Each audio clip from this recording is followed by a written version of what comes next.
Daily crypto news channel আপনাকে জানাচ্ছি আন্তরিক শুভেচ্ছা। আশা করি সবাই ভালো আছেন। আপনারা জানেন যে এই ডেইলি ক্রিপ্টো নিউজ চ্যানেলে কিন্তু আমরা ক্রিপ্টো মার্কেটের সবচেয়ে গুরুত্বপূর্ণ এবং লেটেস্ট বিভিন্ন ক্রিপ্টো নিউজ কিন্তু আপনার সামনে নিয়ে আসি এবং সেই নিউজগুলো কিন্তু অ্যানালাইসিস করা হয় এবং তার পাশাপাশি আমরা কিন্তু আপনাকে জানিয়ে রাখি টোকেন আনলকের খবর, trending coin, most visited coin, recently কোন কয়েনগুলো বিভিন্ন এক্সচেঞ্জ সাইটে লিস্টেড হয়েছে, fair and greed index, alt coin season index, বাইন্যান্সে নতুন কোন কয়েন লিস্টেড হলো কিনা, bitcoin dominance, Ethereum dominance, fundamental analysis, technical analysis, এমনকি সর্বশেষ একটি গুরুত্বপূর্ণ নিউজ কিন্তু আপনাদের সাথে শেয়ার করি। তা হচ্ছে বর্তমানে টুইটারে অথবা বাইন্যান্সে কোন কয়েনটি নিয়ে হাইপ চলছে এবং এখানে যে বিভিন্ন গুরুত্বপূর্ণ নিউজ রয়েছে এই নিউজগুলোর অ্যানালাইসিসের পর আপনি কিন্তু বুঝতে পারবেন যে মার্কেটের নেক্সট মুভমেন্ট কি হবে, অর্থাৎ মার্কেট বর্তমান যে পজিশনে রয়েছে সেখান থেকে মার্কেট পাম্প করবে নাকি ডাম্প করবে এ বিষয়ে কিন্তু আপনি একটা স্পষ্ট ধারণা কিন্তু এখান থেকে নিতে পারেন।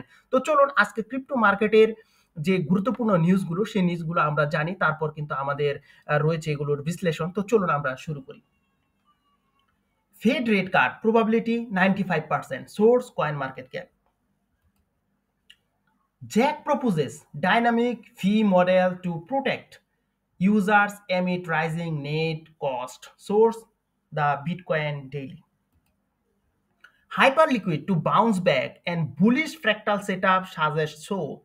Source Coins Probe. OCC head says crypto banks deserve same treatment as traditional banks. Source Cryptopolitan. Fear and greed index 25 fair, source coin market cap. So এই ছিল কিন্তু আজকে আমাদের ক্রিপ্টো মার্কেটের গুরুত্বপূর্ণ নিউজ। তো আমাদের প্রথম যে নিউজটা খুবই একটা গুরুত্বপূর্ণ নিউজ, আমরা কিন্তু গত ভিডিওতে এই বিষয়ে আপনাদেরকে শেয়ার করেছি। তো যারা ডেইলি ক্রিপ্টো নিউজ চ্যানেল দেখেন তারা কিন্তু অবশ্যই বর্তমানে ভালো প্রফিটে রয়েছেন, কারণ মার্কেট যে এই জায়গা থেকে পাম্প করতে যাচ্ছে সে বিষয়ে কিন্তু বহু পূর্বে আমরা কিন্তু আপনাদেরকে বলে দিয়েছিলাম। তো ফেড রেট কাট প্রবাবিলিটি 95%, এই তথ্যটা কিন্তু আপনারা জানেন পলি মার্কেটের পক্ষ থেকে কিন্তু কয়েন মার্কেটে এসেছে, কয়েন মার্কেট ক্যাপে এসেছে। তো ফেডারেল রিজার্ভ সিস্টেমের যে জেরুমি পায়েল উনি কিন্তু আপনারা জানেন পূর্বে এক সময় বলেছিলেন যে ডিসেম্বর মাসে যে রেট কাট তা নাও হতে পারে। তারপর মার্কেটে আমরা একটা ডাম সিনারি দেখি এবং বিটকয়েন কিন্তু $80,000 কিন্তু টাচ করে। তারপর আবার কিন্তু ফেডারেল রিজার্ভের যে চেয়ারম্যান রয়েছেন জেরুমি পায়েল তিনি বলেন যে রেট কাট হবে এবং সেটি কিন্তু দৃঢ়ভাবে তিনি বলেন এবং আমরা অন্য অন্য যে গভর্নর রয়েছে ফেডারেল রিজার্ভ সিস্টেমে তাদেরকেও কিন্তু সেম একই ধরনের তথ্য দিতে শুনেছি এবং পলি মার্কেট কিন্তু এই একই ধরনের এখানে প্রাইস প্রেডিকশন করেছে এবং এখানে কিন্তু পলি মার্কেট জানিয়েছে রেট কাট হওয়ার সম্ভাবনা কতটুকু। তো 95% সম্ভাবনা কিন্তু রেট কাট। তো রেট কাট যদি হয় মার্কেট কিন্তু এই জায়গা থেকে কিন্তু পাম্প করবে, এটি কিন্তু আমরা নিঃসন্দেহে বলতে পারি। তো আপনার মনে কিন্তু একটা কোয়েশ্চেন আসতে পারে যে বর্তমানে মার্কেট এখন একটু কিন্তু ডাম্প রয়েছে, একটু ছোট্ট ধরনের একটা ডাম্প কিন্তু মার্কেটে রয়েছে। তো কেন এই ডাম্পটি? তো এখানে কিন্তু যারা বর্তমানে এই ডাম্প সিচুয়েশনটা দেখছেন এর পেছনে কিন্তু একটা গুরুত্বপূর্ণ একটা এখানে কিন্তু সাইকোলজি কাজ করছে। তো এই সাইকোলজিটা কি? সাইকোলজিটা হলো আপনারা জানেন যে বড় বড় যখন নিউজ ইভেন্ট গুলো থাকে, ধরেন ফেড রেট কাট করবে অথবা ধরেন একটা ইটিএফ অ্যাপ্রুভ হবে, এ ধরনের তথ্যগুলো যখন আসে তখন অনেকে কিন্তু লং এন্ট্রি করে। এখন কিন্তু তারা কিন্তু প্রাইস তখন কিন্তু জানেন যে বিশাল কিন্তু পাম্প করতে থাকে, তখন বড় ধরনের একটা প্রফিট কিন্তু করে এবং এই সকল লোকগুলো কিন্তু মানে একদম টপে গিয়ে তারা কিন্তু তাদের যে বলেন স্পটে অথবা ফিউচারে তারা যে লং বা শর্ট করেছে সেগুলো কিন্তু তারা ক্লোজ করে না, বলতে পারেন যে কিছু আগেই কিন্তু তারা ক্লোজ করে নেয় এবং এক্সট্রা রিস্কটা তারা কিন্তু নিতে চায় না। তো এই জায়গায় কিন্তু এই ঘটনা ঘটেছে, এই জন্যই কিন্তু আমরা সাময়িক সময়ের জন্য কিন্তু মার্কেট একটা ডাম্প সিনারি দেখেছি এবং আশা করা যাচ্ছে বর্তমান যেটি $90,500 দিকে রয়েছে বিটকয়েন। তো এখান থেকে কিন্তু মার্কেট পাম্প করে এখানে $93,000 কাছাকাছি যাওয়ার কিন্তু একটা সম্ভাবনা রয়েছে।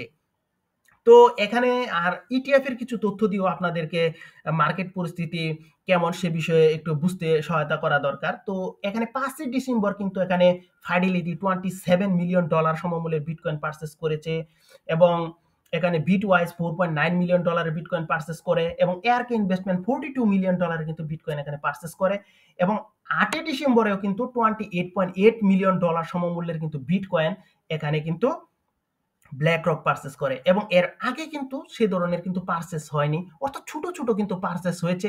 এবং সবচেয়ে পজিটিভ বিষয় হচ্ছে এখানে কিন্তু সেলিং হয়নি, এটি কিন্তু খুব পজিটিভ। আবার ইথেরিয়ামের ক্ষেত্রেও কিন্তু একই ধরনের কথা। 8 ডিসেম্বরের কথা যদি আপনাদেরকে বলি, তো এখানে ব্ল্যাক রক $23 মিলিয়ন সমমূল্যের এখানে ইথেরিয়াম পারচেস করেছে, গ্রেস্কেল 11 মিলিয়ন, এবং এখানে কিন্তু সেলিংটা নাই বললেই চলে। তো এটা কি নেক্সট যে প্রাইস পাম্প করবে সে তার কি একটা পজিটিভ ইঙ্গিত বহন করছে কিনা, এটা অবশ্যই আপনার মনে একটা প্রশ্ন। তো মার্কেট কিন্তু এই জায়গা থেকে পাম্প করছে, এবং আপনি যদি ট্রেন্ড লাইন টানেন তাহলে কিন্তু দেখবেন যে প্রায় $92,800 দিকে কিন্তু একটা রেজিস্ট্যান্স লেভেল আছে। তো বর্তমানে যে $90,000 রয়েছে সেখান থেকে কিন্তু মার্কেট পাম্প করারই কথা। তো নেক্সট যে নিউজটা সেটি কিন্তু খুবই খুবই গুরুত্বপূর্ণ একটা নিউজ। এবং Jack proposes dynamic fee model to protect users amid rising net cost.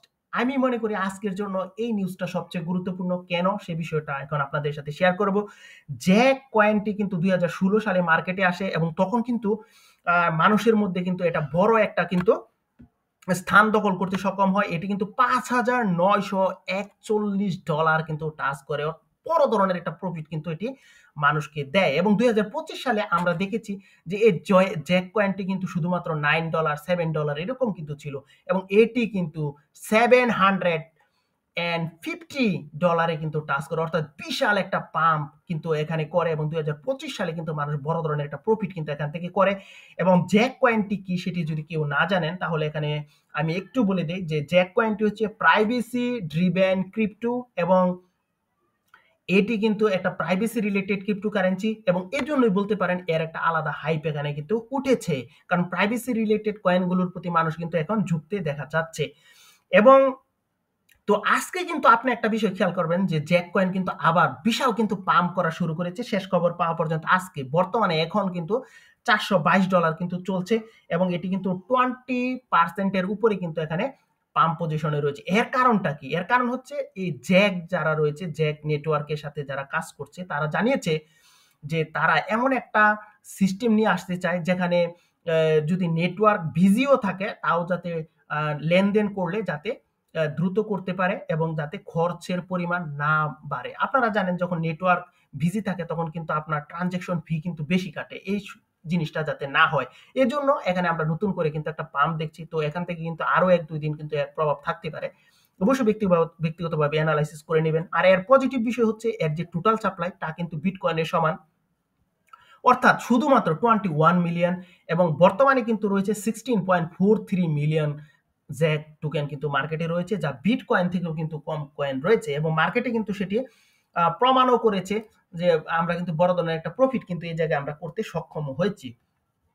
তো নেক্সট যে নিউজটা সেটি হচ্ছে hyper liquid to bounce back end bullish fractal setup suggest. তো এই হাইপার লিকুইডকে আপনারা জানেন যে এখানে crypto.com এর যে সিইও রয়েছেন তিনি কিন্তু হাইপার লিকুইডকে সুলানা হবে এই ধরনের মন্তব্য কিন্তু করেছেন, এবং অনেকেই কিন্তু এই হাইপার লিকুইড থেকে কিন্তু বড় ধরনের প্রফিট করেছেন। তো অনেকেই মনে করছে যে হাইপার লিকুইড কিন্তু বর্তমান যে পজিশনে রয়েছে সেখান থেকে কিন্তু পাম্প করতে যাচ্ছে, এবং বুলিশ ফ্র্যাক্টাল কিন্তু সে ধরনের সাজেশনই কিন্তু এখানে দিচ্ছে। সো এটাও কিন্তু খুব গুরুত্বপূর্ণ একটা নিউজ।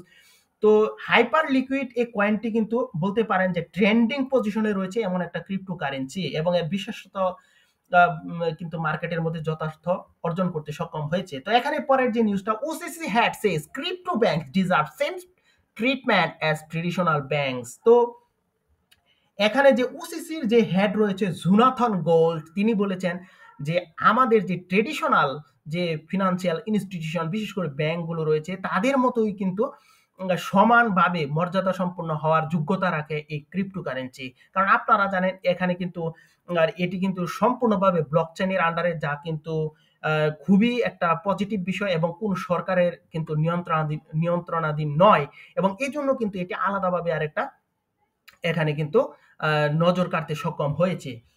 তো আশা করি আপনারা বুঝতে পারছেন। তো নেক্সট যে নিউজটা, ফিয়ার এন্ড গ্রিড ইন্ডেক্স হচ্ছে 25 ফিয়ার পজিশনে রয়েছে মার্কেট। এর প্রধান কারণটাও আপনারা জানেন যে গতকালের আগে কিন্তু এই ফিয়ার গ্রিড ইন্ডেক্স কিন্তু 21 ছিল, বর্তমান কিন্তু মার্কেট আরেকটু ইমপ্রুভ হচ্ছে, এবং আমরা দেখছি এখানে ব্ল্যাক রক, ফাইডেলিটি, ব্যানেক, গ্রেস্কেল ওরা কিন্তু কম বেশি এখানে বাইং করছে। তো এটা বলতে হবে যে বাইংটা একটু কম, ছোট ধরনের বাইং হচ্ছে, কিন্তু বাইং হচ্ছে এবং সেলিংটা কিন্তু সে ধরনের হচ্ছে না এবং এটি কিন্তু মোটামুটি বলতে পারেন যে একটা পজিটিভ ইঙ্গিত কিন্তু বহন করছে। তো চলুন বাকি নিউজগুলো আমরা একটু জেনে নিই।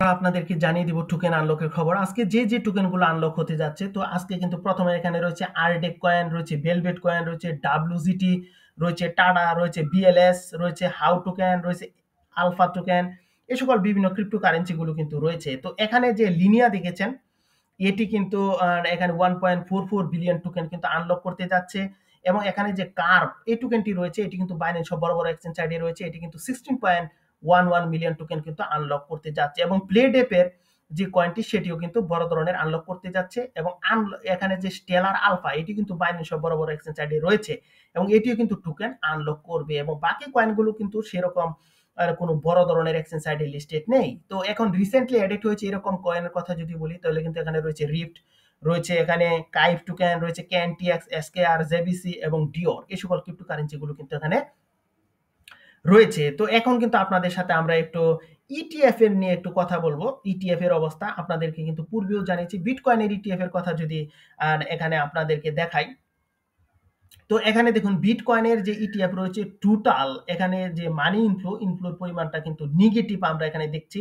যে লাস্ট উইকে কিন্তু এখানে পজিটিভ ছিল 8.95 মিলিয়ন। তো এখানে যদি দেখেন যে টোটাল বিটকয়েনের ইটিএফ এ যে মানি ইনফ্লোর পরিমাণ কিন্তু হয়নি, বরং বলতে পারেন আউটফ্লো হয়েছে এখানে মাইনাসের 54.72 মিলিয়ন এবং টোটাল কথাটা যদি বলি, টোটাল কিরকম হয়েছে মার্কেট পরিস্থিতি, তাহলে 19.21 মিলিয়ন এখানে কিন্তু আউটফ্লো হয়েছে, অর্থাৎ মার্কেট থেকে কিন্তু বেরিয়ে গিয়েছে। এবং ইথিরিয়ামের ক্ষেত্রে আমরা যদি দেখি তো সেখানেও কিন্তু দেখা যাচ্ছে যে ইথিরিয়ামে কিন্তু মানি উল্টো ঢুকেছে 35.50 মিলিয়ন।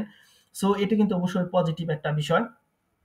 তো এখন কিন্তু আপনাদেরকে আমরা জানাবো ওয়ার্ল্ড কয়েন সিজন ইন্ডেক্সের খবর। তো ওয়ার্ল্ড কয়েন সিজন ইন্ডেক্সের কথা যদি বলি, ওয়ার্ল্ড সিজন কিন্তু আসেনি, 91 অর্থাৎ বিটকয়েন সিজনে কিন্তু আমরা এখানে রয়েছি এবং ফিয়ার অ্যান্ড গ্রিড ইন্ডেক্স পূর্বেই জানিয়েছি। এখন বিটকয়েন ডমিনেন্সের খবর জানাবো। বিটকয়েনের ডমিনেন্স হচ্ছে 58.6% এবং ইথেরিয়াম 12.2% এবং ওয়ার্ল্ড কয়েন 29.2%। এখানে আমরা দেখছি ওয়ার্ল্ড কয়েন 0.46% কিন্তু পাম্প করেছে এবং ইথেরিয়াম কিন্তু এখানে 0.14% পাম্প করেছে, যদিও বিটকয়েন কিন্তু 0.61% কিন্তু এখানে ডাম্প করেছে।